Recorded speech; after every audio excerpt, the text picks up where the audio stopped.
Find us. Strong communities are the breeding grounds for strong real estate markets. Welcome to Unlocking Lake County with Dick Barr, where Dick unlocks your doors to everything happening in the community and tells you how you can use that to your real estate advantage. And now, here's your host, Dick Barr.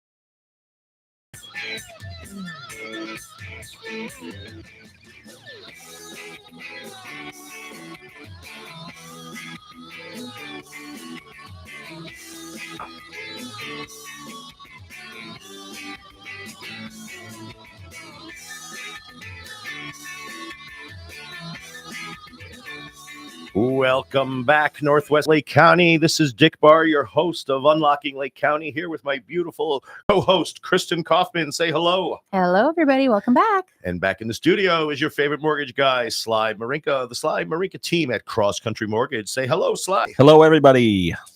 And what a week it's been. Thank you guys so much for joining me.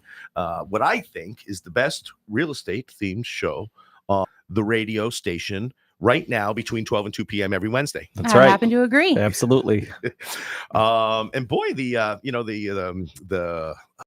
awareness is starting to expand. People are kind of contacting me all the time saying, hey, thanks for talking about this. Hey, when Sly talked about this, I loved it. I'm going to do that. And when Kristen said this, it's like, wow. So thanks everyone for listening. It's really encouraging and gives us a lot of ambition to keep it going and providing more and more value to the community, more and more value to the area's buyers, and more value to the area's sellers. So we have a big show today. We're going to talk about two very specific things. And as the real estate market is starting to get towards a time of year where we start to see more activity drop off, we're going to talk about things you can do now to get your house ready to sell for top dollar. And we're also going to talk about how you as a buyer can improve your chances of getting your offers accepted. So we've got a lot of information for you. And of course, we've got the Market Minute where we're going to talk about what's happening in the real estate market in Northwest Lake County as well. We're going to get some real nice insights on the mortgage industry from Sly. And we're going to answer your questions and bust some miss. So welcome back. I know that was a mouthful. Any of you guys have any problems from the windstorms last night? I did not. I didn't even know it was happening. Really? Yeah. How about you? I didn't have any problems, but I definitely heard it. It was howling out there. Yeah.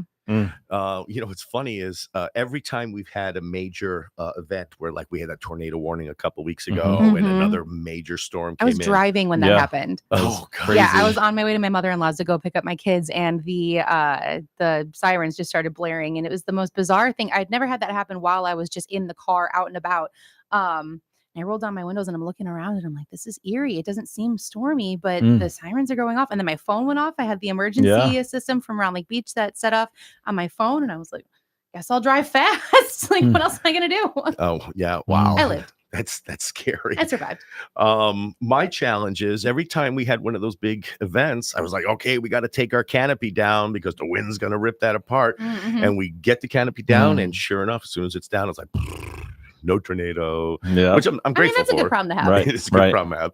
Windstorm dies down. Last night, without warning, this thing crazy came flying through. It felt like a microburst. Yeah. I was out in the front watching my flagpole, just a 25-foot hard aluminum flagpole, just like going like bending, and my arms going like this, and those on the radio, sorry, you can't see it. It's going like this. He doesn't describe what it's going like. It's moving around Swing a lot. back and forth like a palm tree. They don't know that. Yes, thanks for the literary description there.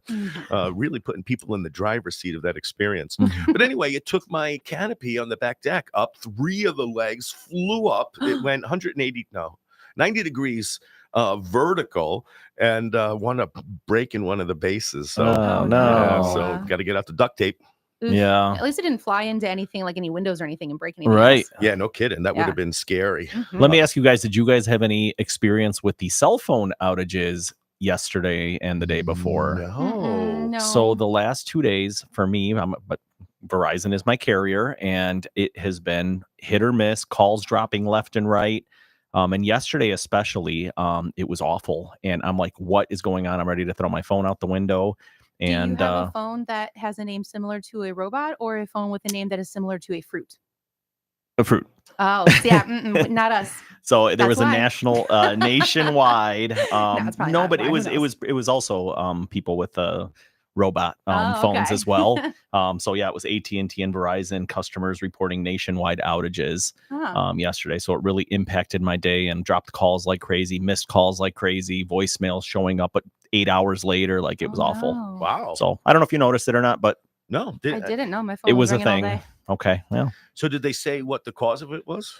I heard it was possible ransomware attack. It hasn't been obviously like officially made that, but I know lots of people, like including my employees. I mean, my employees were trying to call me. I was trying to call them.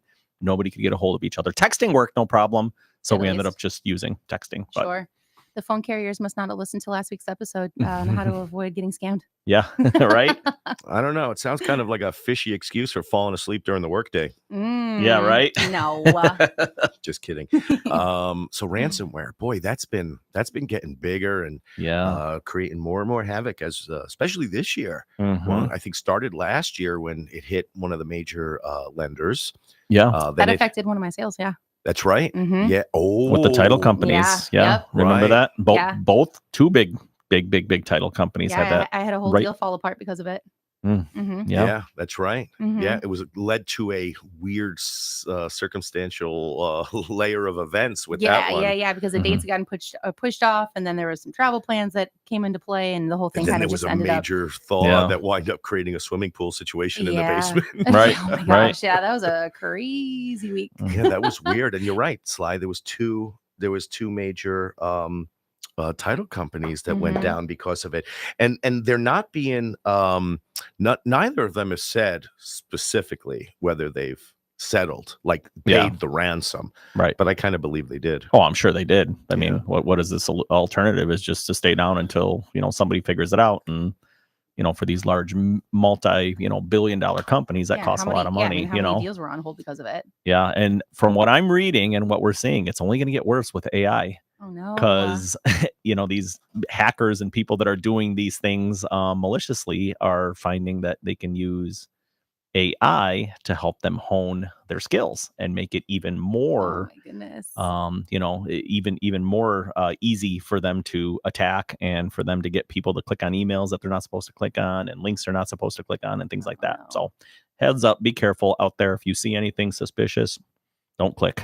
Yeah, don't click. I got a text message just this morning saying that I had a UPS package that was delayed, and I need to click on it to fill out my address, and it almost got me, right? I was almost Mhm. like, do I have any packages coming? I might. Yeah. No, I don't think I'm not clicking it. You know what? I'm not clicking it. And yeah, sure enough, it was Be careful for sure. Mhm. The way I shop, I would never know if I had packages coming. Like Mhm. I buy some stuff from AliExpress and Sure. from Wish and Yep. Temu. And so you might order that today and 6 months later a package show up. Like, what did I order? I don't know. That's so funny. My wife yells at me, what did you order now? Like, I don't know. No, I no, really no, you don't tell me. know. Mm. Yeah, you got to be careful. It is scary. The more and more we learn about AI, I see the benefits. I love AI at For its sure. best. For sure. So tell me why you love it. Why do I love AI? I mean, so I don't use it to its fullest potential yet. I mean, I don't think that any just normal person is able to really use it to its fullest potential because it's, just an endless amount of potential, right? Mhm. But I use it for simple things like if I'm trying to keep to a certain diet for my family, I'll type in write me a grocery list based on this set of parameters Mhm. and try and keep it under this budget for the week based Really? on I'll set up stuff like that. I ask it if I'm like having a particularly like disorganized week mentally. I'll like write down the set of tasks and I'll be like, set out the most optimal task list for me accomplishing this amount of stuff each day. Keep in mind I only have X amount of time per day, and I'll have it like set out like task lists for me, stuff like that. I use it for very like day-to-day stuff, just to kind of streamline writing lists and getting checklists set out for myself, instead of spending an hour Yeah. sitting down trying to think of all the things and write them. Even if I'm just having it do like the bulk of the work, and then I go through and like edit it for what personally makes more sense for me. But I love using it for stuff like that. That's interesting. So based on that, so I would love it if, because I don't have the time to sit down there and type into it like, hey, tell me what to do today. I would love to, but Sure. what I'd love for it to do is interact with my notes platform, Mm. interact with my calendar, and interact with my Outlook Mm. task list, and say, hey, here's everything you've got going. Based on that, we need you to do this. So Mhm. what you're doing, I mean, that's brilliant. I just don't have the wherewithal to sit there and talk to it. Just like, 'cause I feel like I'm telling it what to tell me what to do. I'd rather it look to see, hey, you got a busy week coming up. Get off TikTok. And I think that's coming. I think that's on its way. You could already see it with, especially with some of the social media platforms that are now integrating AI into their into searches and things like that. And I think it's coming. The thing that I love it for is content creation. Yeah. I mean, you could say, type me an article about this topic, and it will blow your mind how accurate and how, for websites, whether it's articles, whether it's for social media posts. I mean, it's, it takes all the work out. It takes all the work out of using it everything. as like a jumping off point if I'm trying to learn just like the umbrella version of something before I start doing my own research on something. So I'll be like, give me the cliff notes on whatever the subject is, so I can like start to read something to start to inform myself. Because a lot of times, especially if you want to learn something totally new, you're like, where do I start?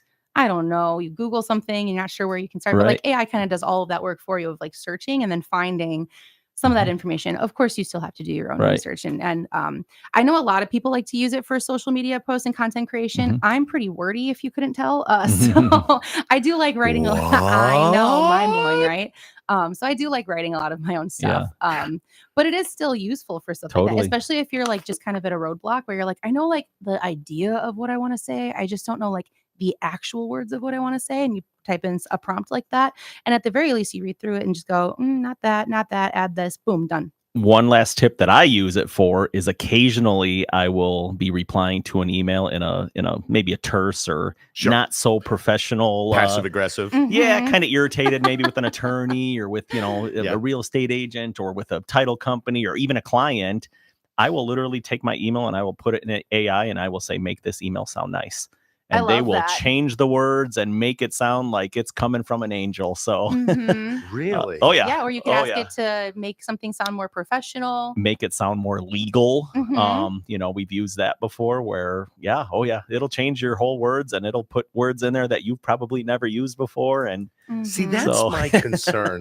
And that's what I've started to notice. Like, so I was using it. We used it to kind of come up with some listing descriptions, remarks. The best. Well, it was like in the very beginning when it was still novel, it was like, oh, this is cool. This is coming up with some great words. And then I would consult Chat GPT to like, if I'm going to send a text message to my team members, I'd be like, okay,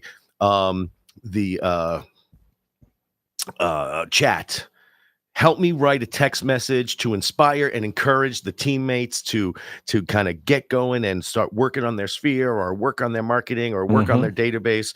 And then, and it would just start to sound so chat. Yeah, like totally. Like, hey, rock stars, good morning. Hope you had a fantastic Wednesday night at 7 p.m. But now it's time to get going and really rile those cages. And it's like, okay, I don't talk like that. And you're so funny, Dick, watching you work, because I've watched you use ChatGPT a lot, especially when I was, training with you really closely.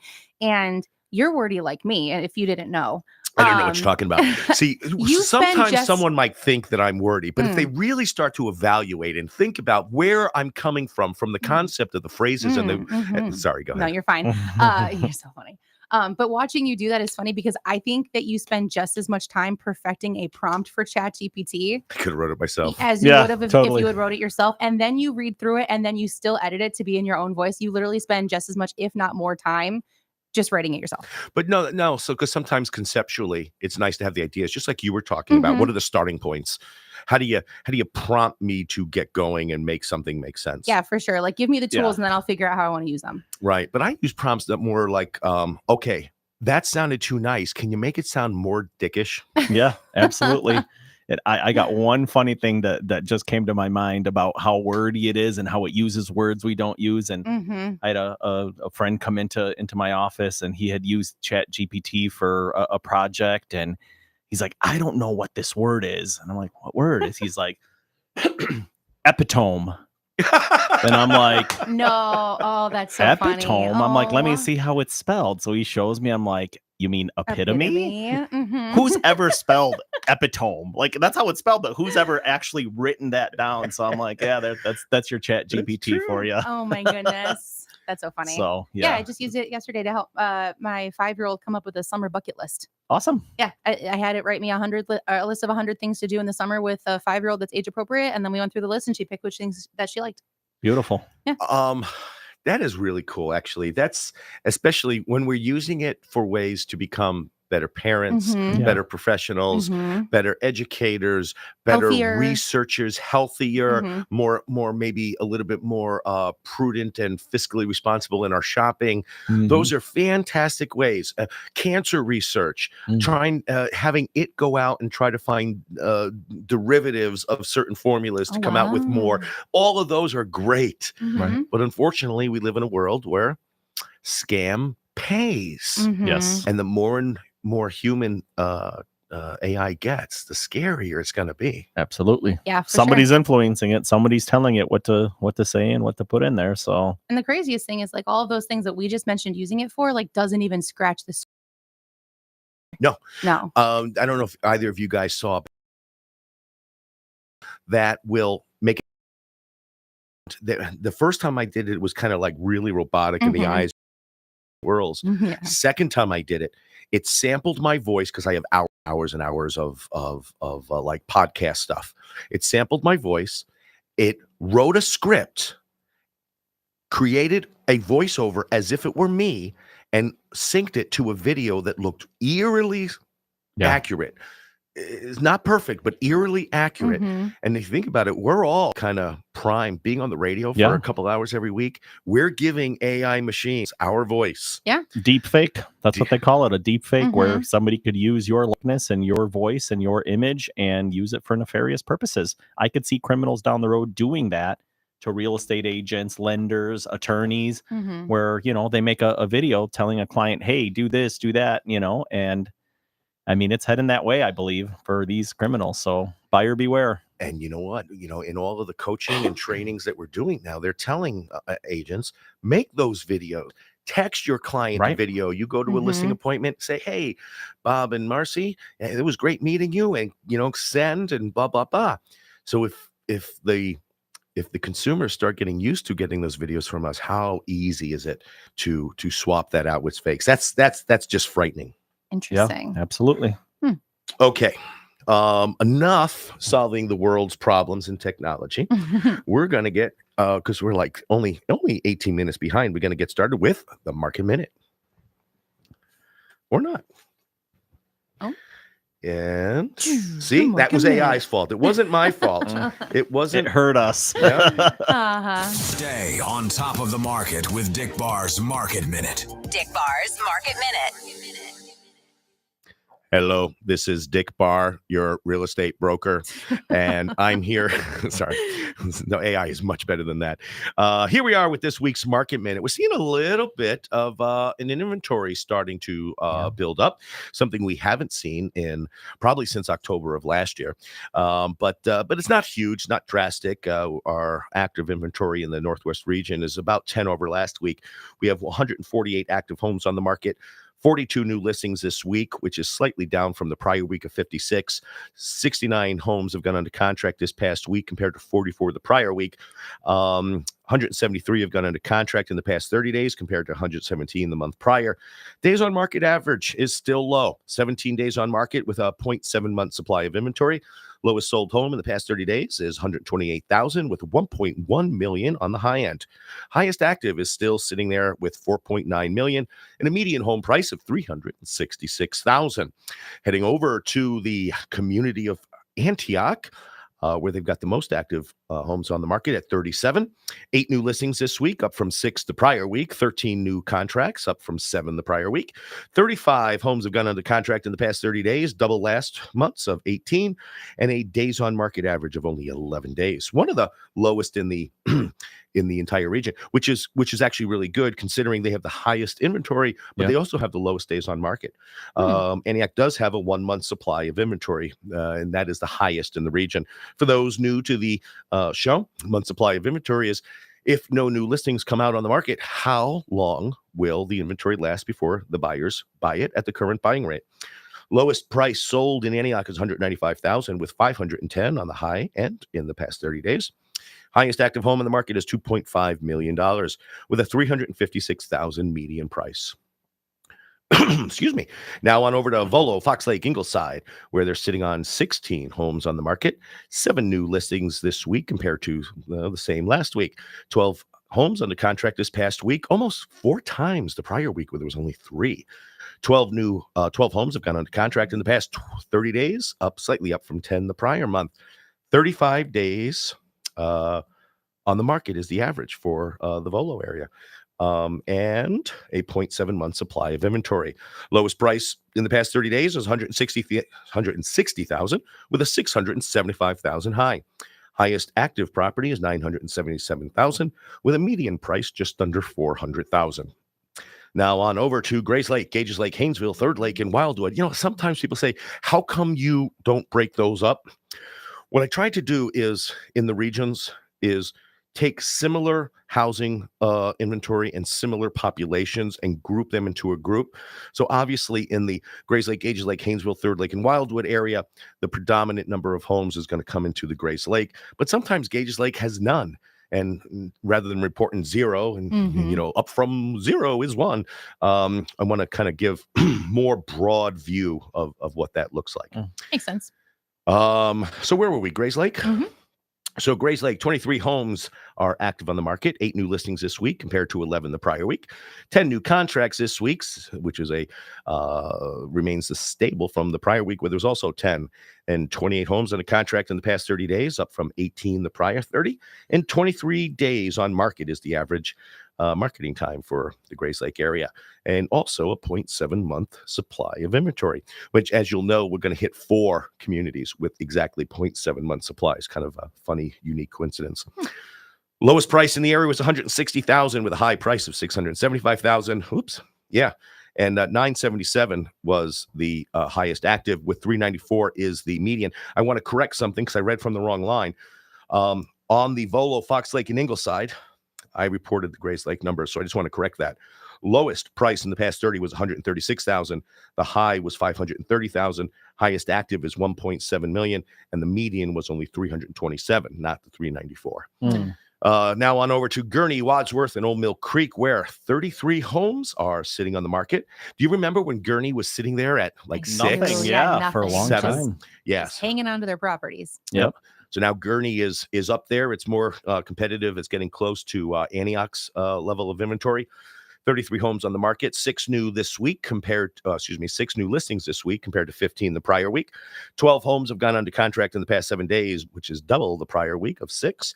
And 28 homes have gone under contract in the past 30 days, up from 15 the prior. Days on market average in the Gurney area is 11, and they have a 0.9 month supply of inventory. Lowest price sold was 176,000 with 1.1 million on the high and 4.9 million in the highest active. The median price in the Gurney area is 435,000. Now on over to our backyard of Lindenhurst and Lake Villa, where we're sitting on 29 active listings. That's up. That's up quite a bit. 8 new listings this week compared to 6 the prior week. Only 9 homes have gone under contract this past 7 days. The past 30 days have seen 28 contracts, which was slightly up from the prior 30 with 24. And the days on market average in Lyndhurst and Lake Villa is 12 days, with a month supply inventory 0.7. Lowest priced home sold was 128,000 with a high of 700,000 and the highest active price of 4.5 million. Median home price is $370,000. Now on to the Round Lake area, where they're sitting on only 10 active properties. And from a population standpoint, the number of homes available per capita is very low. It's also the lowest in the area at only 10. But based on the population, that's extremely low. Only 5 new listings this week, which is down from 11 the prior week. 13 homes have gone under contract in the past 7 compared to 10 the prior week. And 36 homes, the highest in the region. 36 homes have gone under contract in the past 30 days, and which was up from the prior month's 26. 15 days on market is the average sales time, and only a 0.3 month supply of inventory.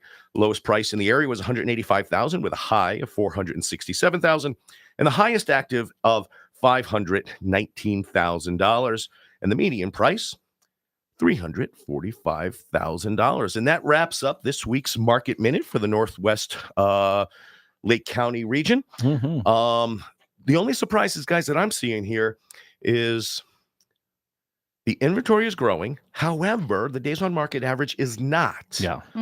But it's not a complete mystery, because to be included in the days on market average, you have to be under contract. So even if inventory is climbing, that won't be figured into the days on market average until it goes under contract. School's out is what I'm hearing. School's out. Absolutely. Yeah, so when sellers come to me and say, hey, when's the best time to list? I give them, there's several key moments throughout the year. There's a first part of the market, which comes in February, March. Then the second part of the market comes in April, May. And how good that market is will depend on how the February, March market was. But I always warn, July 15th, almost like clockwork every year, is the cutoff. You want to be under contract before July 15th. But some years, for some unknown reason, Memorial Day is the cutoff. Yeah. And that the market will kind of slink after Memorial Day. But it's almost impossible to predict, well, at least from, what I know. If you go to a psychic, they might be able to predict it. That seems early. It is early. Wow. Yeah. Yeah. But sometimes it happens, and we don't really, I don't really know why, but I'm starting to feel on the higher end of the market, we're starting to see a little bit of a slowdown. We're starting to see the pickup rate is slowing down a little bit. We haven't seen many price reductions, which is a good thing. We did see that back in October. Yeah. We saw a lot of price reductions. People kept trying to chase the market up. And then when October came, things slowed down. People were starting to lower their prices to match the demand. Then February came and things just started going crazy again. So we're not seeing price adjustments yet, but we are starting to see some inventory build up. Sly, what does it look like from your end on the mortgage side? We have definitely seen an uptick over the last few weeks of pre-approvals and new contracts. We actually last week got pretty busy, busier than I've been in a long, long time. I think I took 6 applications last week, and I have 5 this week. So that's a lot. It hasn't been like that in a long, long, long time. And I really, really think it's in part because, people were waiting for the school year to get out. There's so much pent up demand and so many people that are just like, these rates aren't coming down like next week. So what are we doing waiting? The prices keep going up. We need a new house. And I think that's just people are just like, whatever, we're just going to buy and hopefully refinance down the road. So we have definitely seen an uptick in applications. And Dick, I wonder if it has, going back to what you just mentioned about the cutoff, right? Because it's everything's like if the days on the market are longer, like 45 or 60 days or more than that, right? Like if you get your house on the market now in May, 60 days from now is already July, right? Or I'm sorry, we're in June. So 60 days from now is already in August. Right. Like now would be the time that you need to get the house on the market and get it sold before school starts. So I don't know. It's just one of those things I think that affects. I think with a 30 to 45 day market time, days on market average, then yes, I would agree with that. But the market average has been, between 5 and 15 days. Super fast. And that's kind of why that July 15th cutoff is there, because people want to be in that in contract by the 15th because they Okay. have 30 days before they have to register for school or before they have to start school. Yeah. Sure. Right. So they want to be in contract by the 15th. If they're not, they've pretty much given up for this season. Okay. And then people who are less school centric on their moves are the buyers remaining in the market, unless someone's really desperate to get in, Right. Sure. because of a relocation or something. But Right. definitely the buyer demand kind of drops off. I But will, go ahead. No, go ahead. I will say that I agree with what I'm seeing with what Sly is saying. Because I mean, I had 4 phone calls just yesterday of people saying the same thing. You know, we've been waiting, we've been watching prices, nothing's dropping. What are we waiting for at this point? Like, we just need to get going. So I agree. I'm seeing a certain level of like acceptance of just, Right. okay, well, this is where we're at. This is the new and norm. This is what we for now. need, and waiting for some miracle to happen in order to obtain the things Right. we need doesn't look like it's going to happen. Can we start having these conversations and get going? And that's definitely what I've been seeing as well. And I've seen that, and I have a client that for this will be the 3rd year now that he's been waiting for the rates to come down and the prices to come down. And Meanwhile, he the was prices have kept climbing. one time under contract at just over $300,000 with a 4.625% rate, and that same house now, almost 3 years later, is probably $400,000 at 7% rates, and he's been paying $3,000 a month in rent. Yeah. For 3 years now. Sure. So this is the new norm. I think people are like saying, you know what? It's not going to get any better in the short term. Inflation is still here. Although I think it's starting to diminish a little bit. We'll talk about that in the mortgage minute with some of the recent numbers, but I think that's a new norm. And people are just saying, you know what? We may never see 3% again. What are we doing? Right. And you know what? Waiting for things to have dropped might have paid off for that client that you were talking about, right? Like, how would he have known necessarily back then, right? So like, and that's why I always tell people, like, the right time to do something is when you need it, because there's no guarantee of a payoff of waiting, and there's no guarantee that it'll get worse. Like, we don't know what it's going to look like. It could be way worse 3 years later, and it could be harder to even get in. So like, if this is what your needs are calling for today, let's have that conversation today and work within your parameters. It's just like trying to time the stock market. It's impossible. So I got good news for Kristen, the 4 people who called you, and for Sly, the buyers that you're working with. Kristen, we're going to be addressing winning buyer contract strategies on this episode. Oh, yes. So things that you can do as a buyer to help your offers get accepted more. And Sly, for the buyers, and I think this is kind of what we're seeing, is because inventory is starting to climb, buyers are being a little bit more discriminating in what they buy. You know, so it's before like, okay, I don't care what's wrong with it. We're just going to buy it. We need that place. Right. So now there's some more options out there. So if you're coming into the market as a buyer, now is a good time because there's more inventory, less competition, less bidding wars, more opportunity to get your offers accepted.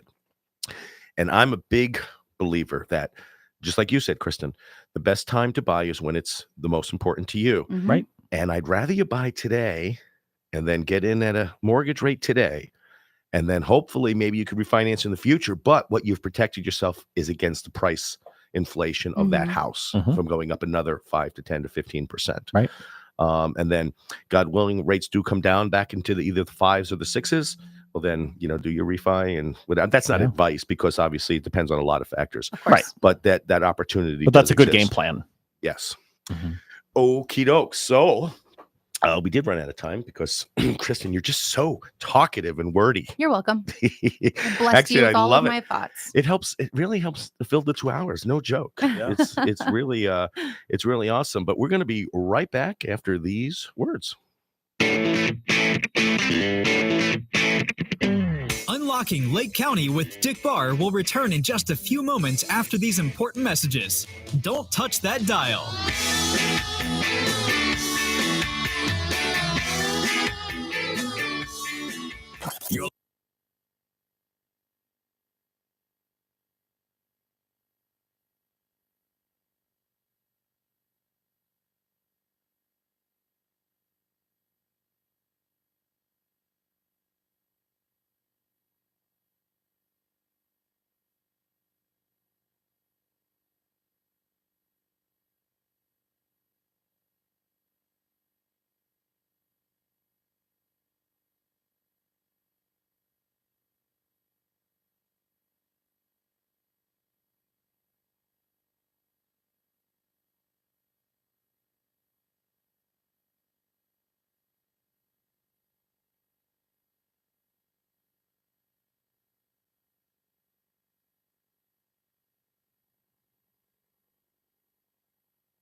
Welcome back to Unlocking Lake County with your host, Dick Barr.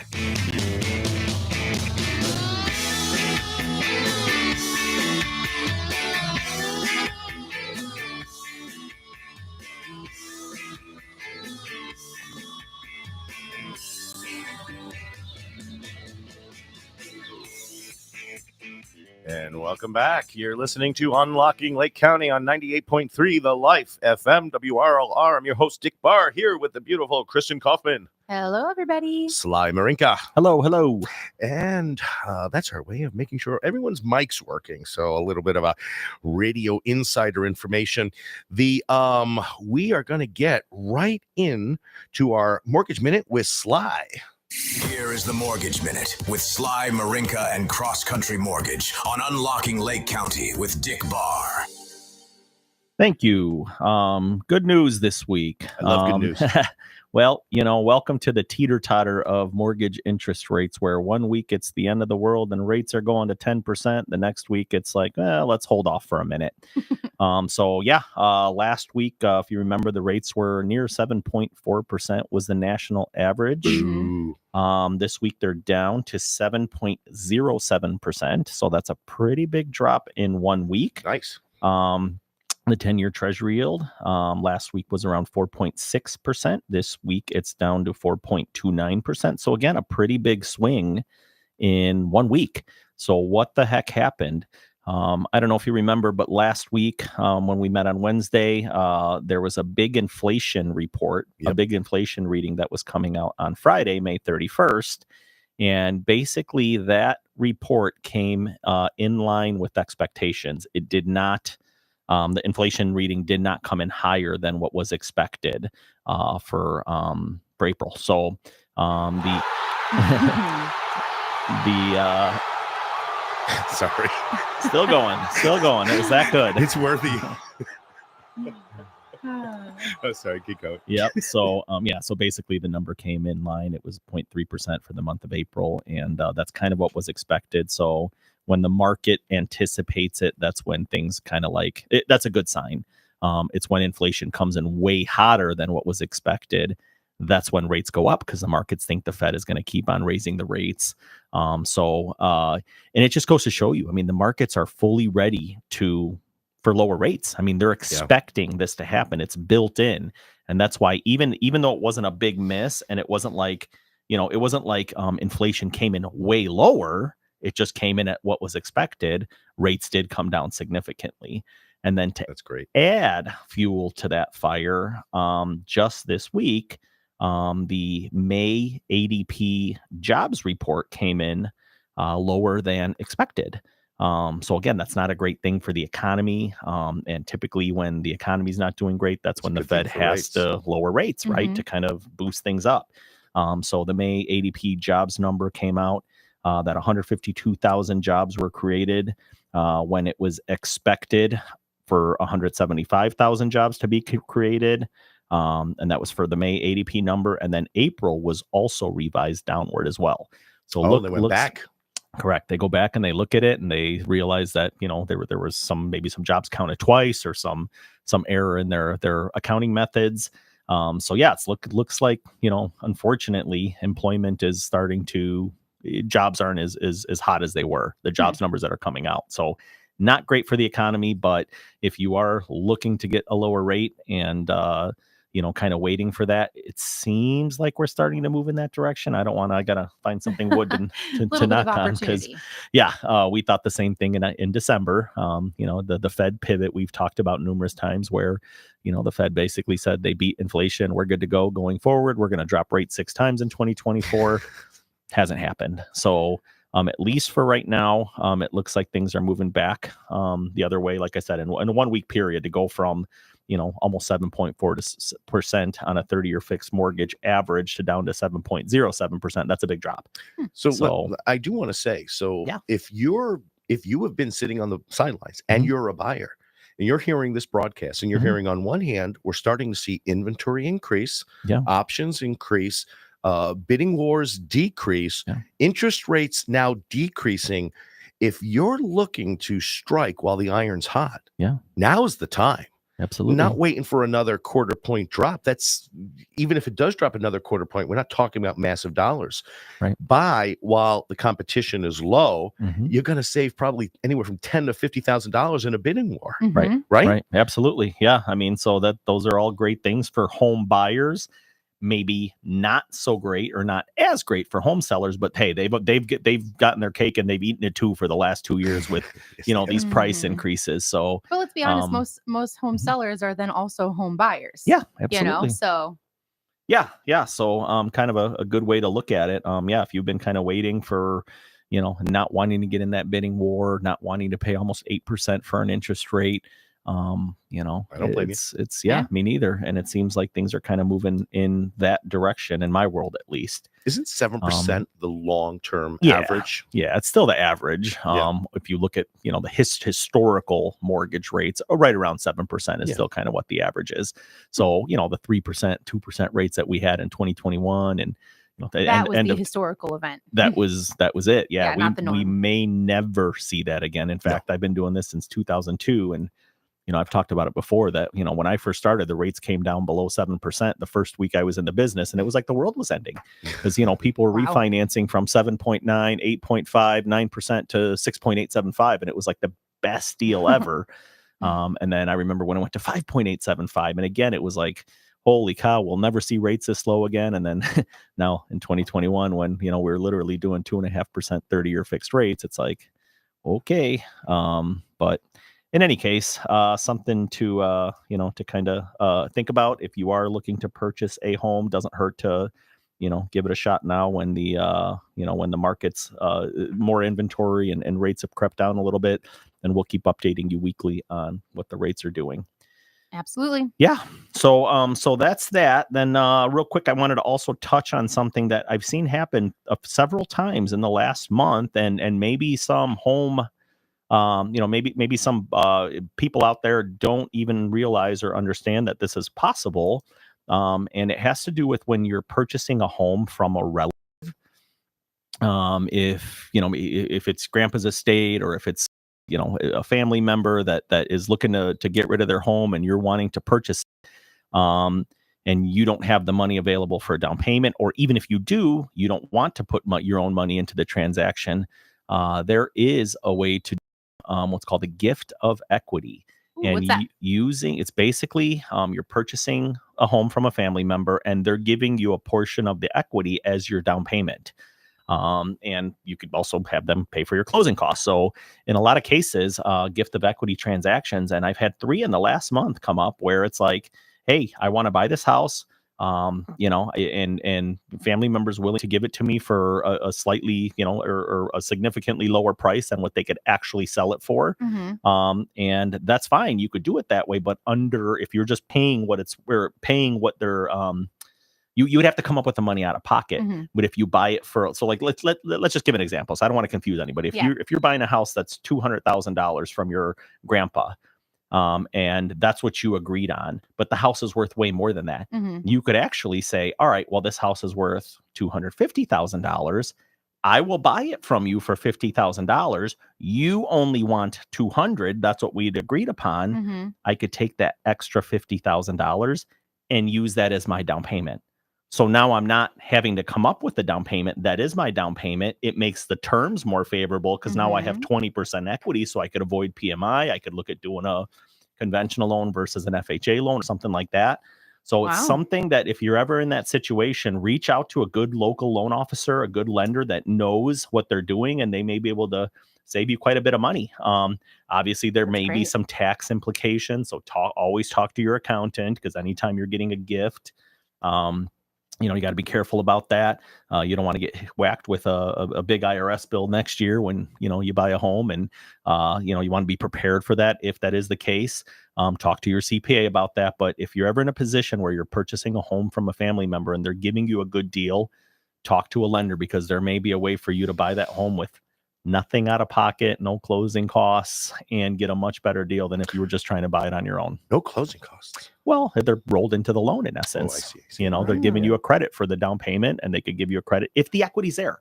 Mhm. If the house is worth 200 and grandpa's selling it to you for 200, all bets are off. Sure. But in my experience, most of the time when we're dealing with this kind of thing, it's like, I want to help you. I want to give you a good deal. Mhm. And that's basically, you're taking that good deal and you're making it better. You're making even a better deal for yourself so that you don't have to come up with all this extra money. You don't have to come up with a down payment. You're using the equity that's already in the house So for your down cool. payment. So coming up quite a bit lately. So something That's to think cool. about. So Mhm. let me ask a question. Just I don't know if this is a different way to get to the same location or if this is not a thing at all. I'm just Mhm. curious. If let's say grandpa adds you to title, Mhm. now you're on title. Could you then at that point refinance out of grandpa's loan into your loan at let's say a 75 or 80% LTV? You can, but typically you would have had to have been on title for at least a year. Oh, So okay. it's not something like if you plan ahead and that's the plan and talk to a good estate planning attorney. And if grandpa says, hey, I want to leave my grandson my home, that would be the best way to do it. Cause then the transaction costs now you're paying closing costs on a refi, not on a purchase. Right. But you have to do it, well ahead of time, to be able to treat it that way. So yeah, always seek anytime you're in a situation like that, you want to seek good professional advice to make to put you in the best position possible. Because there are always options available that you probably know nothing about and have never even heard of. Absolutely. Absolutely. And So that just nails what I think the purpose of the show is Yeah. to don't be afraid to talk to people, right. especially when it comes to people like in your industry, people in Yeah. our industry, because we don't charge for answers. Correct. We only charge for results, right? We love Yeah. giving answers. We We love love giving- it. It's Yes. never an inconvenience to ask us. And We it's- want to provide that information to people. And it's like, this is what we do. Like Mhm. if I could help somebody, even if I don't get a deal out of it, if I could point them in the right direction and they get what they want, that makes me happy. I'm Absolutely. happy to share the information. So yeah, but getting out there and getting the information, that's the hard part, because Mhm. sometimes people just, put it off. And there's so many situations where I've told people, hey, this is how I would do it. This is what I would do. And, they call me a year or two later and it's like, Mhm. we haven't done it yet. It's like, okay, no problem. But I think a lot of times what happens too is people are under the impression that they need to get all of their ducks in a row first. Yeah. And then call a lender once they're ready, right? Or they need to get everything figured out and then they call a realtor to get moving Right. forward. right. And that's fine. I mean, I know that from personal experience. I mean, we pick up the pieces wherever you're at and we go from there. Right. But more often than not, like you're saying, if you were to call someone at the beginning of your journey and start getting some direction on where you're going, some options available to you that you didn't realize, like you could have saved yourself hours and weeks and months potentially of research that you didn't need to do on your own that might not even really be the most relevant or up-to-date research in the first place. Professional, I mean, that's what we're here to do, is to answer questions and help our community. Oh, there we go. And to echo that even more, from a financing standpoint, getting in early, we talk about it all the time. It's like, don't wait until your lease is 60 days before your lease is up to have your credit checked, because it's like, there's so many things that you can do ahead of time to put yourself in a better situation to possibly qualify for a little bit better program or for a little bit of assistance, rather than just waiting till the last minute and hoping for the best. Get in early. Talk to somebody 6 months before your lease expires, a year before your lease. The earlier you do it, the more time you have to prepare, the more time you have to save, to pay off debt, whatever it is, instead of just hoping for the best when it comes time. Right. And the biggest takeaway that I hope people get from hearing all of this is it's not an inconvenience to call us. No. It is not an inconvenience to call us, even if it's way too early. We want you to have answers. We want to provide them to you. Absolutely. You do not have to commit to something just because you called a professional Right. and now you're just green light ready to go. We want you to be able to be well prepared a year in advance if it's possible for you. Yeah. It's literally the value add we offer. It's Right. We want you to have one person that you can go to that you trust, that you don't have to create a new relationship on every transaction. Someone that you can rely on, that is going to give you advice based on your circumstances, not theirs.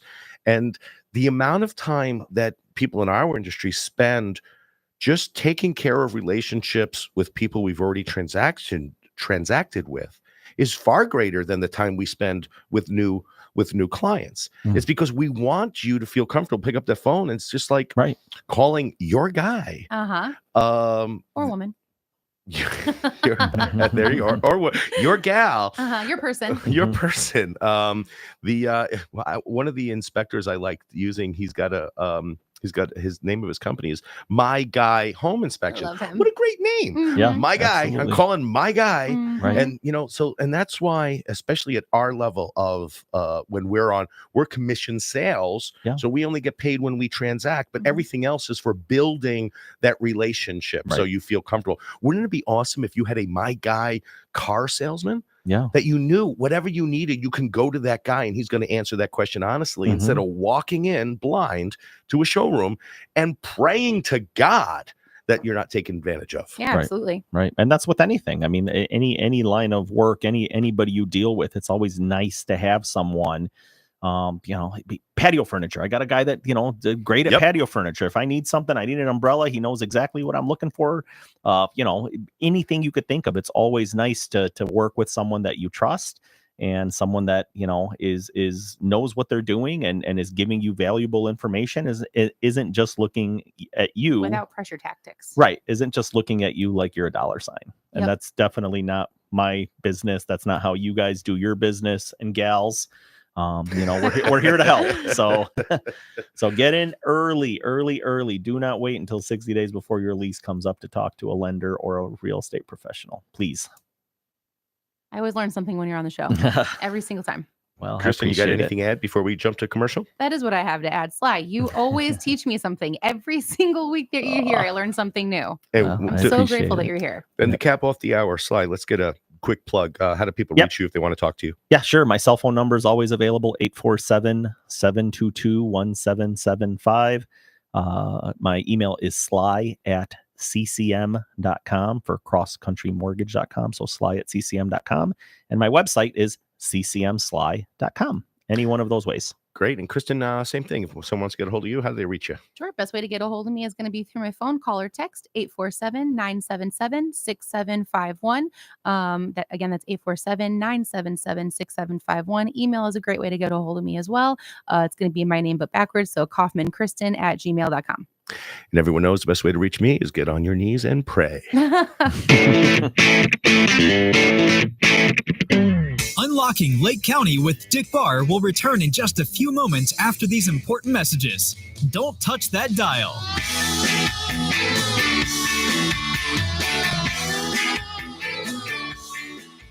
This is Unlocking Lake County with Dick Barr.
Welcome back to Unlocking Lake County with your host, Dick Barr.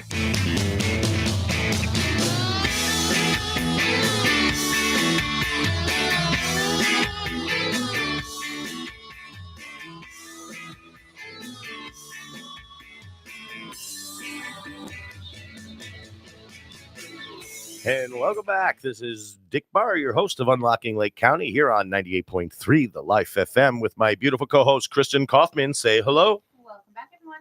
Uh-oh. Oh, hello. Hello. I'm getting a lot of hiss on your mic. Hello. Out of nowhere. Interesting. Tell you what, why don't her. you pull over, what is that, mic number 6? Hello, everybody. There we Can you hear go. me? Yes. Awesome. Oh, wait, I know why. Oh, why? Try 7 again. Hello. Oh, that's a little bit better. Wow. I hit the wrong button. See, that's exactly why we do the test. Mhm. And Sly Marinca. Welcome back, everybody. Okay, well, we hope you enjoyed the first hour with us. We got one more hour together, and this is going to be packed full of great information and advice that you can use from both a selling perspective and a buying perspective. And as we near the end of the spring season with summer quick upon us, here's some strategies if you're thinking about getting on the market and capitalizing while we know prices are high. Not that we're predicting any drops, but we know they're currently high, and we know there's still very low inventory. Your chances of getting top dollar are very high right now, and there's some strategies to make your home shine better than the competition. And in areas of really tight inventory, what your house looks like is not as important as when there's more inventory. So more inventory, more options, buyers are more distinct about what they're looking for and what they'll pay for certain things. But in areas of low inventory, obviously you can get away with just about anything. But Kristen and I put together this list of ways, probably the most important ways that you can improve the value of your house without a lot of investment. So, Kristen, why don't you start it off? We made this list. Why don't we just kind of knock it down, starting at the top, and we'll comment on everything as we go along. Yeah, absolutely. So the first thing that you are going to want to take into consideration is the first thing that buyers are seeing upon pulling up to your home, which is your curb appeal enhancements, right? So what are they seeing? Are you hitting them with that wow factor the second that they pull up to see this house, right? And those are going to be really focusing on simple landscaping tips that you can do. Also, just making sure that like the exterior painting, repairs, if you have shutters that need to be fixed, stuff like that. As silly as it sounds, really make a big difference when someone pulls up and sees that first impression of that home. Well, I don't think it sounds silly at all. I think it's 100%. It goes without saying that sometimes buyers know they like your house the minute they see it. Absolutely. Right. And that includes, and sadly, that includes sometimes your neighbor's house. If your neighbor's house is in disarray, sometimes you might, if you have a friendly relationship with your neighbors and you're trying to sell, ask them to take down their political signs. Oh, Cut the grass for them. Right. Offer to cut their grass if it's Yeah. 18 inches high. Yeah. But yeah, shutters are a great example. Rotted wood, rotted fascias, rotted soffits. Those are big ones that we see. Screen doors, screens. Invest in some new screens, especially if you've got holes in your old one, or they're all the black is kind of flapping in the wind, or all of the kind of the uniform black coloring of the screens has gone. Now it just looks like pure metal, and it reflects a lot of light. Those look negatively on the elevation of your house. So those are important things to hit, and it's not that expensive. And then, of course, landscaping, like you mentioned, is cut the beds. Bring in wood chips. Those are inexpensive ways you can do it. And of course, there are expensive ways you can accomplish that by hiring someone to do it. But you can do it really inexpensively. Go to Home Depot, spend a few bucks, get a couple of bags of chips, and get a shovel that will do a nice job of cutting your beds and making that nice crisp look to your lawn. It makes a big difference. It's a psychological thing, because it's like, if I see this on the outside, what's going on the inside? What is it that I'm not saying if you see disarray and disrepair and things that need to be maintained that haven't been, it's like, well, what about everything else? Absolutely. Yeah, just something to think about. Yeah, for sure. And on the flip side of that, if you are a buyer and you're pulling up and you're seeing a beautifully landscaped house and you're seeing the outside already looking really pretty, you're starting to envision what that might look like pulling up as bingo. the owner of that home as well. Absolutely. So moving on from the outside, you're walking through the door. Now we are inside. What are some of the interior upgrades that we can focus on? Cost-effective renovations are going to be like the kitchen and the bathrooms are always going to be things that are going to have a return in investment, I believe. Dick, do you agree with that? Yeah. Absolutely. Yeah, absolutely. Flooring updates as well. That's something that you don't really look at much once you live somewhere. Like how often do you spend walking around looking at your floor, right? Not really that often. But when you're walking in to look at a house to potentially buy, that's like one of the first things that I feel like people bring up right away. Absolutely. So, making sure that you've got some updates to your floors is a great way to maximize. And just a real quick touch on this. We're not giving you a list of things that you have to do to sell your house, but we are talking about if you're looking to maximize selling your house for the most amount of money, what are some of the ways that are going to do that? And that is what we're talking about. So if you don't have it in your budget to change your flooring and you just need to sell, we're not saying that means you can't sell if you can't update your floors, but it is absolutely a good investment to make. You raise a great point, and I'll say this often to sellers. I can sell your house if it's literally on fire right now. Yeah. There is a way to market and a price that we can use to attract a buyer. So whether it's a pile of rubble or it's the Taj Mahal, there are buyers for it. The question is, how do you maximize your return on investment if you choose to? Yeah. I do want to talk about paint, because paint is something a lot of times we'll make that recommendation that you can paint, and we get some pushback sometimes from sellers. They're like, yeah, well, buyers are going to want to choose their own color. I hear that a lot. I hear that a lot, but I'll be honest, from our experience, it's not a valid argument. No, people don't want to have to paint when they move in. They don't want to. They want to come in and look. And that's why, like right now, the big color is still, believe it or not, and pastels are starting to come back. We're starting to see, but not so much in our market. But they are starting to come back, especially kind of on the national scene. But agreeable gray is still the perfect color. It works with white trims. It works with wood trims.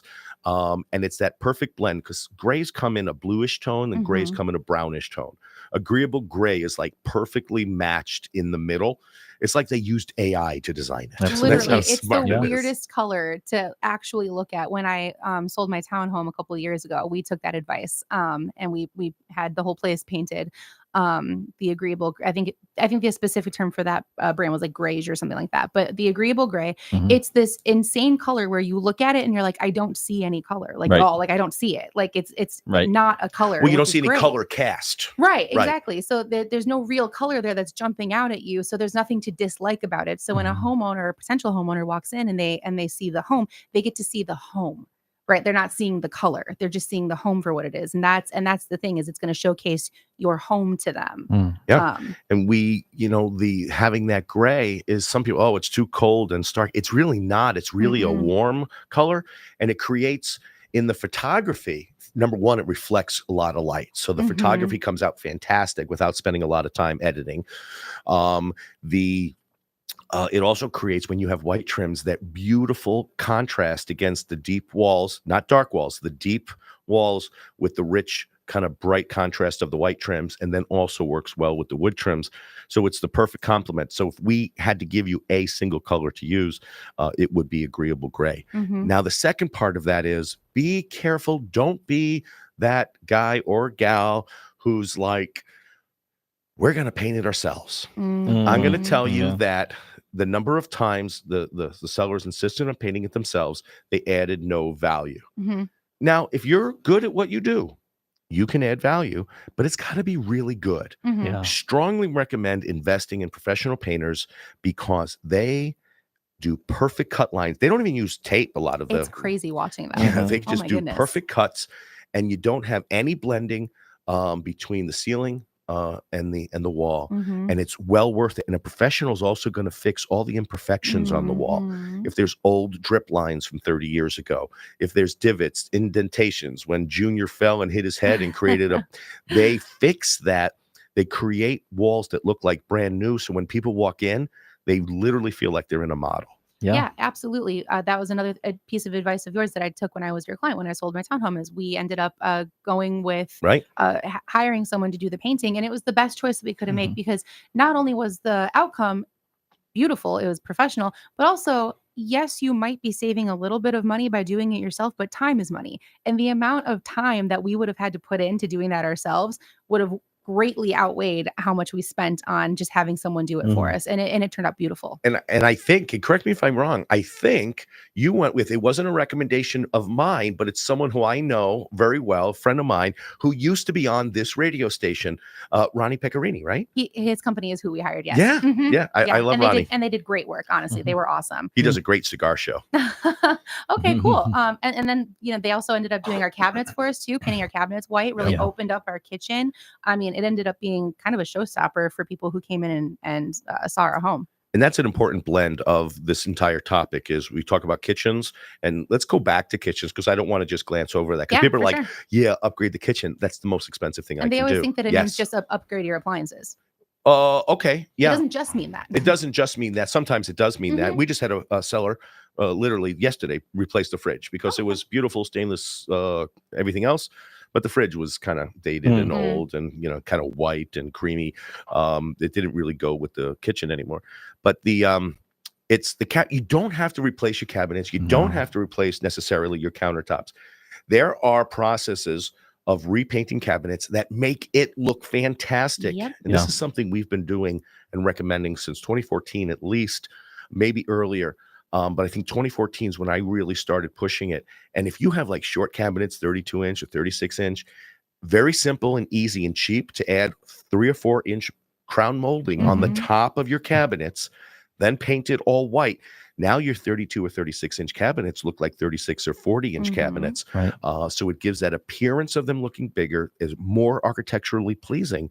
And with that white, again, contrast against the gray walls, you get big bang for your buck. Mhm. Now, as far as countertops, there's no way to slice it where countertops aren't expensive. Even for mica, countertops are expensive. In fact, the difference in price between countertop and quartz or granite is so negligible because once you start customize them, you might be, let's say, that depending on the size of your kitchen, if you're $4,500 for granite countertops, you might still be $3,500 for mica countertops, especially if you go with like the faux granite finish. So countertops, yeah, I'm not so sold that there'll be a high rate of return on investment. Mhm. But painting the cabinets almost always and painting the walls almost always. You almost always get your money back on those. Absolutely. Unless you already have perfect cabinets and perfect walls. Then Sure. no, don't spend money on those because Yeah. you won't get your money out. And I'll Mhm. share what we did when we bought our house in 2015. It was a short sale and it had, was in fair amount of disrepair and dated. Nothing had been done since 2004 when it was built. So kitchen was definitely dated, a real drab gray. I don't even know the material. It was like plastic, basically, countertops. And what we did though is what you said. I didn't hire a general contractor. I got a couple companies to come in and tell me about painting the cabinets. We had 42-inch beautiful cabinets and got a couple quotes. And they ended up sanding. They took the doors off. Mhm. They took them back to the shop. They sanded them Yep. to a furniture finish, painted those white. At the time, I was shopping around for, we wanted granite. And I was shopping around and I found a company right by O'Hare that you could pick remnants. So we were able to save a ton of money by going down, and they came and they measured and they told us exactly how much we need. So we had a limited selection. Mhm. Beggars Right. can't be choosers, right? Sure. But we ended up doing something that we really, really liked. And we had it made. It was a fraction of the cost of if you just pick whatever's on the showroom floor. But it worked for us. And then same with appliances. We ended up getting all new appliances. So for I want to say under $20,000, our kitchen was completely redone just by painting Yeah. cabinets and putting new countertops in. Absolutely. So- And I cannot stress this enough to anyone listening and hearing about the sanding down and doing the cabinets. If you don't know what you're doing, please do not Yeah. attempt to do cabinets by Yeah. yourself. My mom is a big DIYer. Mhm. She loves doing stuff herself, and she had taken on that project of redoing her cabinets. And I think her kitchen was in disarray for months. I mean, it took so long because you have to sand and resand and then sand it again to get it perfect. And there's stuff everywhere. It's a mess. They turned out beautiful, but it took so long for her to get it right. It's a process for sure. It's not as easy as just Whereas hiring a painting company who already has the tools, the access, the knowledge, the skill, it's super worth it. Multiple grits of sandpaper to make it smooth and to get rid of the grain and all that. And ours. It's a furniture. It looks like they belonged. It looks like they were always that color. So. Absolutely. And I do want to go back to the price you paid, and I want to make that clear to the listeners. You were the buyer of that house. Correct. That was after we moved in on a short sale. Super outdated kitchen that hadn't been touched since 2004. 19-year-old appliances. Everything on its way out. Our dishwasher didn't work. Our fridge made a weird buzzing noise. So it had to be done. But had I gone with a general contractor, I'd been paying 2.5 times that for the same deal. Well, you did your own GC. Yeah, basically. Why I wanted to make that clear is because I don't want sellers walking away from this radio broadcast going out and spending $20,000 on a kitchen upgrade. No. Because that's not what we're advocating. We're advocating very inexpensive, a few $1,000s to get a look that might look like, $10,000 or $15,000 or $20,000. And what's interesting is the difference between the lowest home on the market and let's say the 80 percentile of quality on the market, the price difference is narrow, but the jump happens when you get the 80th percentile to the 100th percentile. And for those of you listening on radio, my hands are doing all kinds of brilliant things that you can't see. It's hyperbolic. So it's when you get from 80% to 100%, that's where the money's made. And if you can go that extra mile, go that extra step, and that effect is also very true on appraisal outcomes. Absolutely. When you're top of the top, it doesn't matter what the highest sold comp is in the neighborhood. If you're new this, new that, new bathrooms, new master this, the appraisal will come in. You will almost set the standard for what the new appraisals are in that neighborhood. You get top dollar. Now, just real quick, talking about flooring before we move on to staging. So I'm seeing a lot of people preferring to not have carpet. Dick, are you seeing that as well? In the main living area, yes, not so much in the bedrooms. It's confusing to me. I love carpet. It's comfy, it's soft. You get to rub your little toes on it. But I'm seeing a lot of people just not even wanting carpet at all. So when I'm on the buying side of showing people homes, they're kind of just turned off by the carpet. Even when it's newer carpet, they're like, we'll probably get rid of it, replace the flooring a little bit. And I'm not saying to our listeners, don't get carpet. But if you are able to find some cheaper options, that doesn't have to mean ripping up your carpet, and you can just replace your flooring in a better way that is going to be a little bit more impressive. It's something to consider as well. Moving on to staging. So staging is a fun balance, right? Because you are selling your home, you did the improvements, it looks gorgeous, and now you need to sell it. And there's going to be a really nice balance between having a bunch of stuff in your house, right? So you're going to want to declutter and depersonalize, take down the photos, the family photos. I know you love them. You love seeing them. You're not going to be here much longer. Take them down, put them aside, set them away so that they can come with you to your new home. This isn't your home anymore, right? So depersonalizing is good. Reason for it is because you want your buyers to be able to come in and see themselves living there. Decluttering, of course, I mean, if your home is just filled with a bunch of stuff, it's really hard to showcase your actual home. But when it comes to staging, it's also allowing your buyer to be able to envision what is possible within the room, right? So like I personally really struggle with like spatial awareness sometimes. If I walk into a room and it's completely empty, my husband will be like, oh, we can put this in here and this in here. And I always end up arguing like, that's not going to fit. What are you talking about? And most of the time he's right. Don't tell him I said that. But if you have your house staged and you have a couple of well-placed items in the home that can help a buyer envision what they can fit into the house, again, it's really just showcasing what's possible for them to move in. Yeah, absolutely. And staging definitely has its place.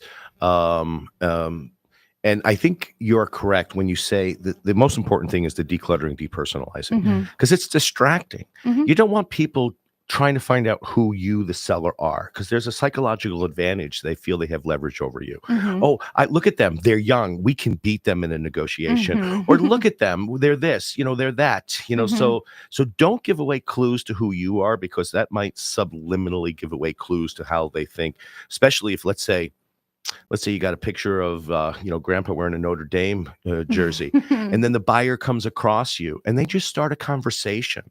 The conversation is not because they care about you. They want to be your friend. They're moving out. You're moving out there, whatever. They're moving in.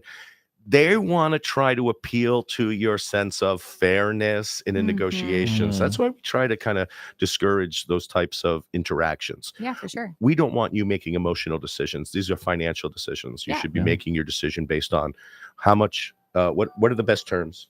Yeah, it's the same reason why we don't accept love letters for our sellers. Yeah, exactly. And then as far as staging goes, it depends on whether the value of your home, and whether you're kind of luxury market or if you're just kind of moderate market, how much you're actually going to invest into actually staging, where you might even actually consider renting furniture. What our experience is as long as we can make the photos look perfect, we don't necessarily need the physical product there. And if the house is empty, we can do virtual staging. So those are different options we can do. I'm getting a big hiss. I'm trying to determine who that's from. I'm wondering if that's from me. Do anyone else hear that crackle? I don't hear anything. It's coming from my mic. When I talk, you don't hear that crackle at the top, huh? Okay. Anyway, it's driving me nuts. It's rejecting you. I'll leave the notes for the engineers. Okay. So anyway, I kind of lost my train of thought. So please feel free to take it back, Kristen. Sure. Yeah. So the next item on our list is, and I know we were just talking about AI earlier, so it's relevant. Investing in some smart home technology as well. Popular smart home features that buyers are looking for, and considering the cost versus value of a smart home upgrade. Things like smart thermostats. I have one. I freaking love having a smart thermostat. It is the best. Yeah, because you're leaving for the day, right? It's 90 degrees outside. You don't want AC pumping in your house the whole time that you're gone, right? So we turn it off, or we turn it down, up, however you consider that. And then we're gone for the day, right? But we know we're coming home soon. One of us pulls out our phone, open the app. We just change the temperature. So we're coming home to a comfortable temperature home. Sure. It saves us money. And buyers like things that are cool, right? Yeah, so why and is it that is interesting to buyers, right? We could talk on all of these things, like what are the total pluses and minuses. Is buyers are like, remember when the stories first came out about Bill Gates? He built his mansion and he put the artwork on the wall and gave every person a little bit of an RF tag. And as they walked from room to room, all the artwork changed to reflect what that, and I'm not recommending you do that because that's incredibly expensive. But it's cool. These are coolness factors. So kind of because we're limited on time, let's kind of go through the list of smart technology that is interesting. And then maybe on future episodes, we can dive deeper into what each of those do. Sure. So just as bullet points, so things like smart thermostats, smart lighting is really cool. I also have that at my home and I love it. Smart security systems. We've got smart locks, smart speakers and voice assistants. Love that too. I use that as well. Voices, be careful, especially with they're always listening. They're always I listening. don't care. I love it. Well, no, but that's an important point. We're talking about buyers, right? So we're talking about attracting buyers.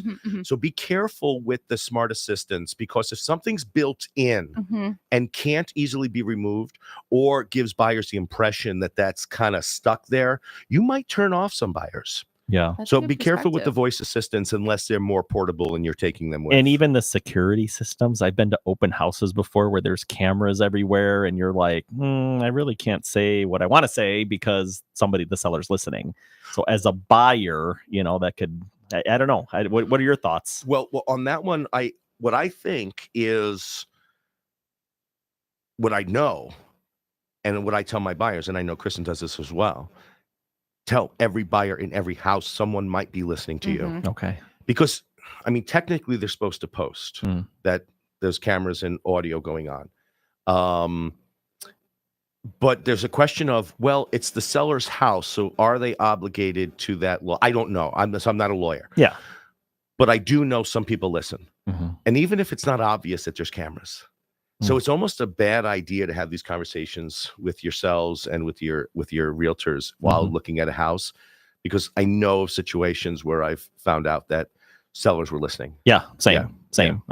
I've sponsored open houses where the sellers were literally watching us the entire time, listening to what we were talking about, and made a call and asked, well, what about this? And it's like the only way they could have known that is if they were, which we weren't saying anything wrong, Sure. but it just made me realize that if I'm a buyer and I'm walking into a house and I see cameras all over everywhere, I'm going to be hesitant to maybe, I don't know. It's just a psychological thing. It creates a seed of distrust. Yeah, It does. a little bit, which is right? not really the best way to start a transaction. Yeah. I mean, So I think it should be you mentioned my disclosed. guy. He did our inspection when I bought my home the last time, and when he finished up with his inspection, it's time to talk to the buyers, which was us. He's like, "All right, we are gonna step outside because I found a camera in the house." Yeah. He's like, "We're not talking about this in here." Right. Right. Yeah. Because the last thing you want is that kind of such a situation. Like you said, you want your buyers to feel at home in there. They want to envision themselves living there. And if they feel like Big Brother is watching, they're on edge. They can't talk about what they're seeing. So I agree with you. Yeah. I don't know the Should way be around disclosed. that. It should be disclosed. It really Hey, should be. Everything is recorded in this house for security purposes. At least that way you're not like finding out later or during your showing that, oh crap, somebody's listening. Yeah. Just kind of being exactly. upfront and getting ahead of it. Something to think about. Yeah, Yep. absolutely. And then the last thing that's on the list that I think is really cool too, smart appliances. So like the smart refrigerator, all that stuff, really neat. Yeah, absolutely. Don't go out and buy them special for sales purposes. But if you have them and they are leaving them behind, definitely a plus. Buyers, we know they absolutely love it. Unless they're from some of those name brands that people are like sick of now. I'm not going to say which those are. No, we all know though. We'll be back.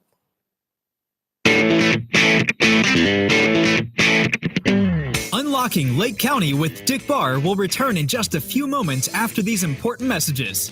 Don't touch that dial.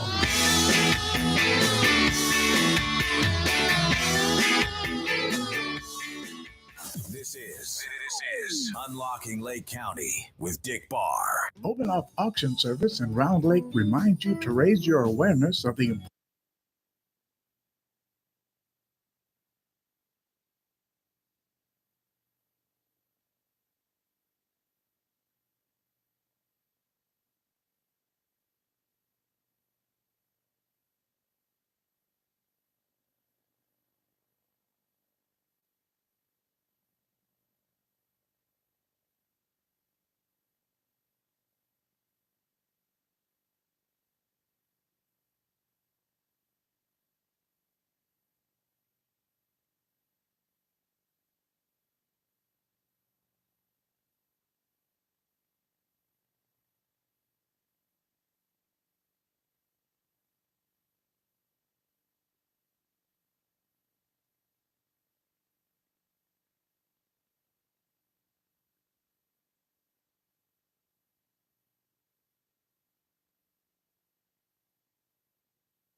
A little cowbell for Northwest Lake County.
Welcome back to Unlocking Lake County with your host, Dick Barr.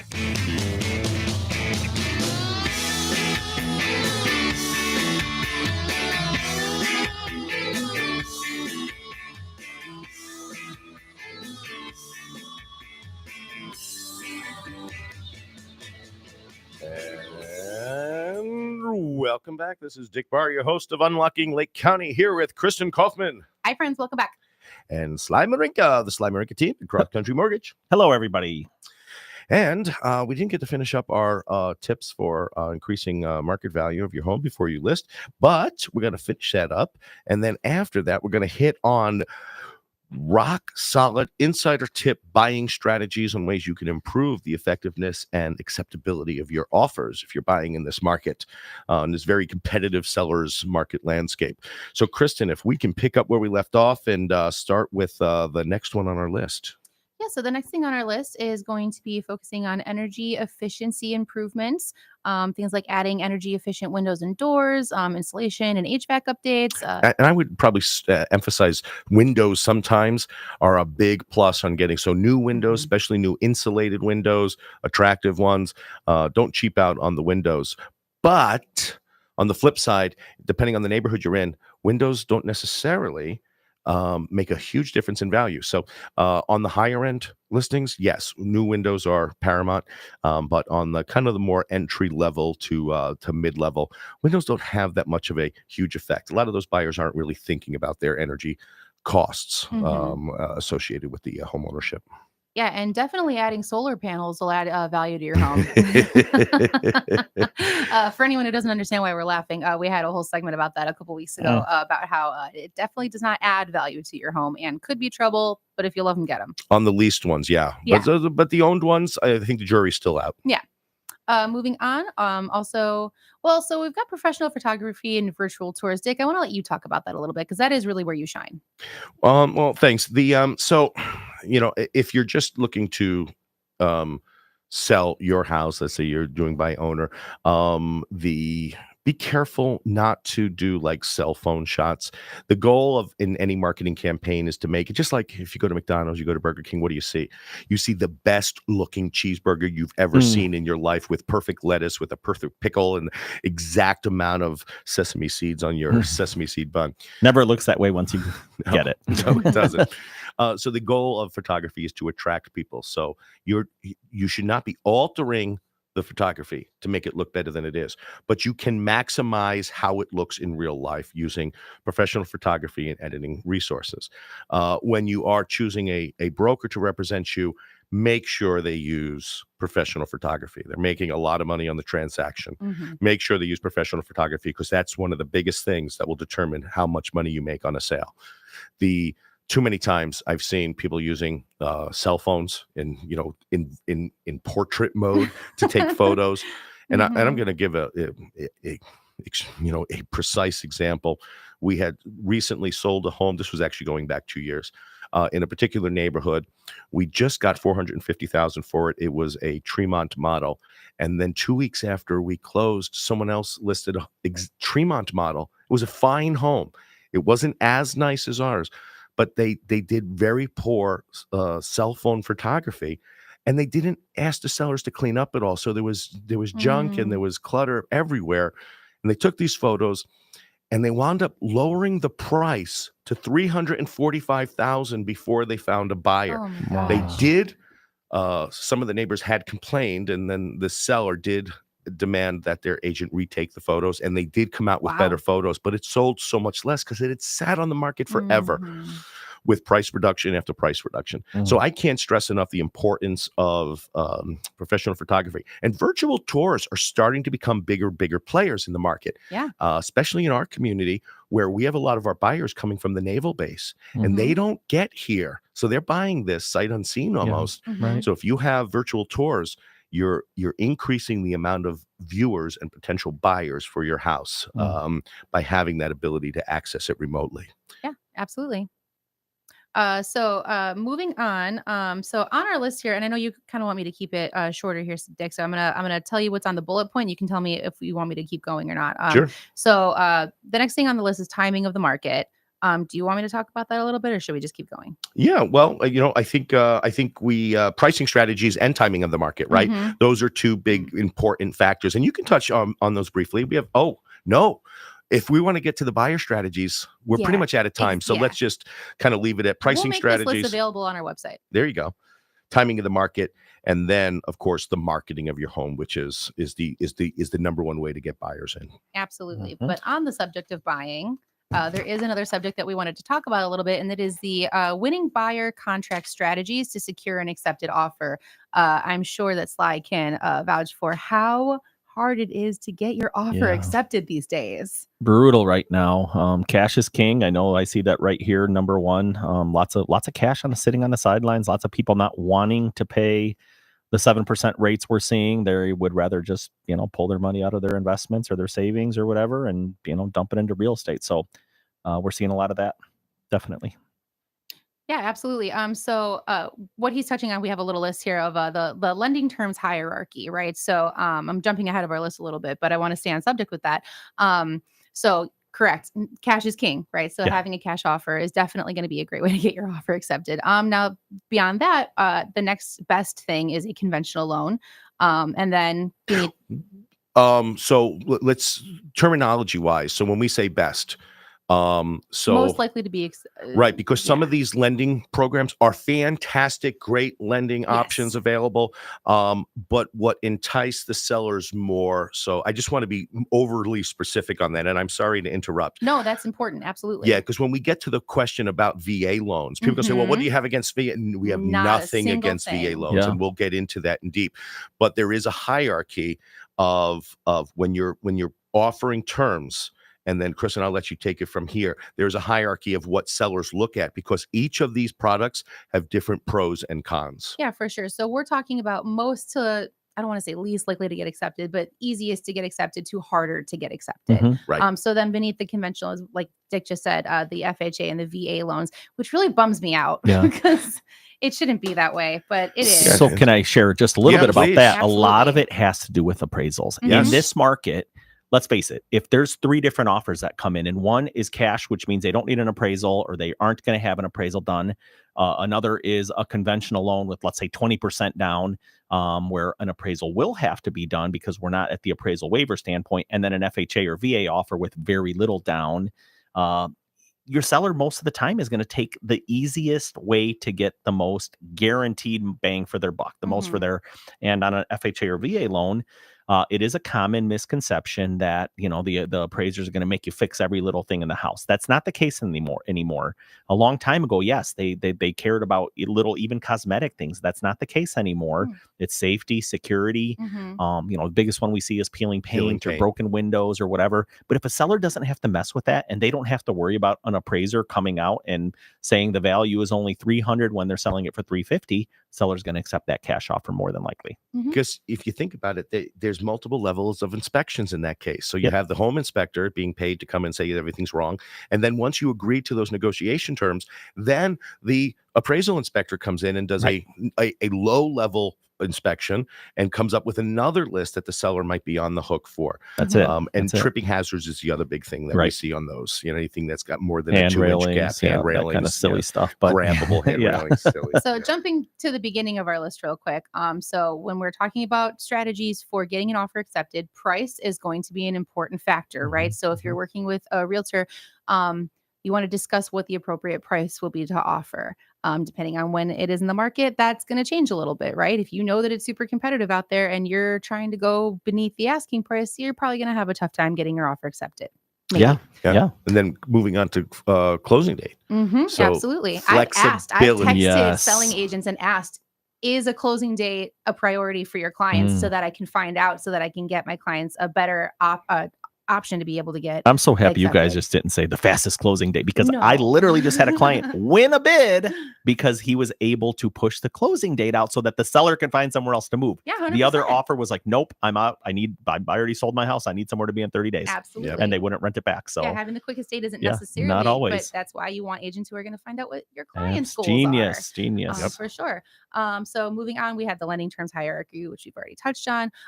Appraisal waivers and inspections Now, versus hold on. as Appraisal is. waivers, be careful because some lending products cannot mandate an Correct. appraisal waiver.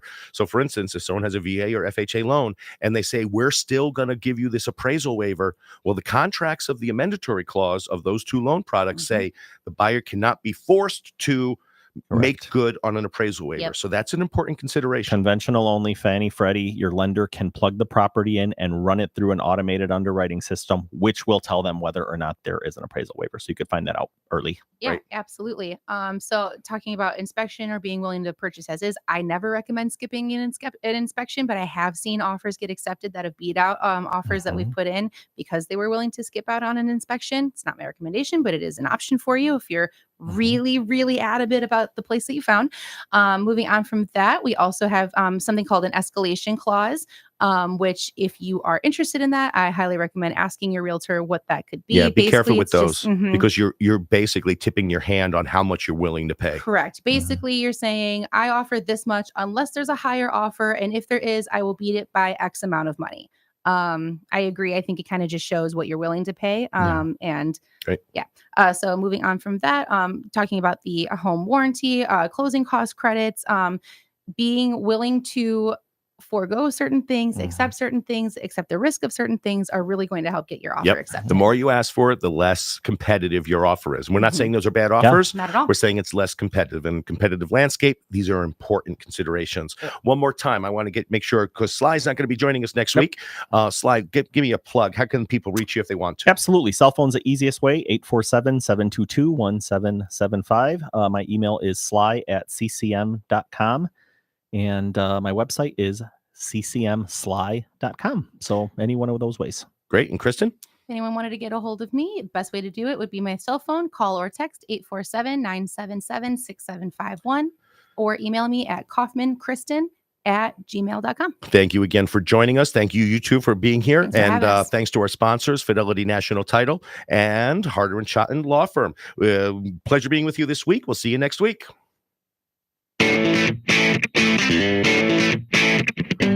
That's a wrap on today's episode of Unlocking Lake County with Dick Barr. Thank you for joining us on this journey through the heart of our community, exploring the ins and outs of real estate and meeting the people who make Lake County truly remarkable. Remember, every property has a story, and every community member holds a key to unlocking our county's full potential. Don't miss out on discovering more hidden gems and expert insights. Make sure to tune in every Wednesday at 12 noon for another episode of Unlocking Lake County with Dick Barr. Until then, keep exploring, keep dreaming, and keep unlocking the possibilities that await you in Lake County. Thank you for listening, and see you next week.